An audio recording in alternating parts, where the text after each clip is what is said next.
Homer swung the hook in his hand and threw it onto the helicopter. He was going to use his tow truck to haul away the helicopter, but his truck was lifted into the air by the helicopter. Seeing this, Homer knocked the helicopter down to the ground. The reason Homer became the tow king has to start with Maggie not sleeping. Maggie now refused to go to sleep. Marge had no choice but to get her some milk. She asked Homer to hold Maggie for a moment, but Maggie didn't want to leave Marge. At the critical moment, Marge put down the milk and hugged Maggie. Spilled milk! Afterward, he went to the convenience store to buy milk, but the milk had already been bought by kids to make jetpacks. Then Homer prepared to go to Moe's bar to buy milk. Moe had a cup of something that could be either milk or paint. It's paint.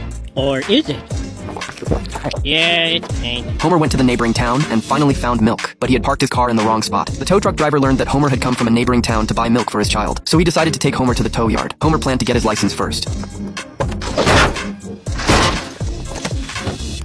On the way, Homer chatted with the tow truck driver. He envied how the driver's boss allowed him to listen to music while working. The driver said his boss allowed him to do anything, because the boss was right there in the truck. But it's just you and me. That must mean I'm your boss! I'm sick of you, you're fired! The driver explained to Homer that he himself was the boss. His job was easy, he just drove around. When he saw illegally parked cars, he'd tow them away. People would even stand outside their cars, begging him not to tow them. Homer envied the man's work. Seeing Homer's interest, the man suggested he become Springfield's tow truck driver, because the previous tow truck driver there had been beaten to death. I would love to! Oh, but I don't have a tow truck. The man decided to sell his old tow truck to him. There were 2 rules for being a tow truck driver. First, he could only tow cars in Springfield. If Homer came to his territory to tow cars, he'd be killed. Second, never point the hook outward. Why? What happens if I point it this way? Oh, hello! The next day, Homer started his towing work. He was a bit nervous on his first job and hooked the wrong spot. The next time, Homer successfully towed away a car, and he even encountered a car owner begging for mercy. Homer didn't listen to the explanation and just drove off with the car. This car could even take Bart along for a wild ride. Bart kept telling Homer to speed up, but there was a stop sign ahead. Homer's towing business made quite a bit of money, so he treated his friends to the finest drinks at Moe's Tavern.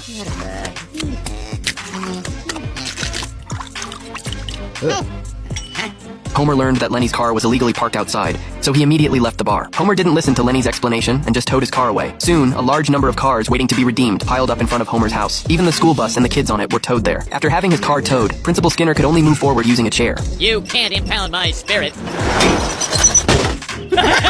Homer's actions offended many Springfield residents, although everyone had parked illegally. Homer's approach was like that of a bandit. At this moment, an old lady stood up. Her 3 previous husbands had all been tow truck drivers. The taboo for tow truck drivers was poaching others' territory, so they set up a car with obvious violations in the neighboring city, and they replaced the city limit sign there with one saying Springfield. Soon Homer discovered this car. This car covered in violations could earn Homer a fortune. Homer was just about to take the car away when the man who had sold Homer the tow truck appeared. I told you to stay off my turf! But I'm still in Springfield. What? Okay, I made a mistake.